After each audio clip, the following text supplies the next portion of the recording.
Experiencing frequent disconnections with your AirPods Pro 3? You're not alone. Released in September 2024, these earbuds sometimes suffer from Bluetooth connectivity issues, especially on iPhone 16 models and later.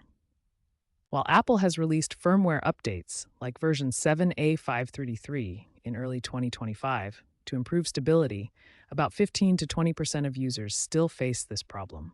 Common causes include interference from Wi Fi, especially 2.4 GHz networks, other Bluetooth devices, and even software bugs in iOS 18.3 and newer. First, ensure your AirPods and iOS are updated to the latest firmware.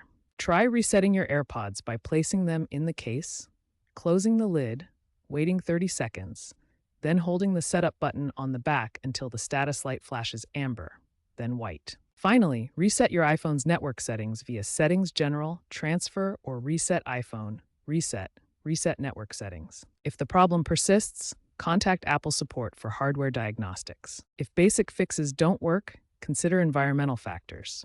Switch your Wi-Fi to the 5 GHz band to reduce interference. Minimize the distance between your AirPods and your iPhone. Some users have found success by toggling airplane mode on and off to refresh Bluetooth connections. Also, try disabling Bluetooth on other nearby devices when not in use to avoid interference. The good news is the future looks promising. The AirPods Pro 3 use Bluetooth 5.4, which improves coexistence with Wi-Fi 6E and 7. Apple is also investing in AI-driven connectivity diagnostics. Future AirPods models are expected to integrate LE audio by 2026, promising even lower latency and fewer disconnections. Keep an eye out for firmware updates, which often include targeted fixes for Bluetooth stability, potentially reducing reported issues by 50%, according to experts.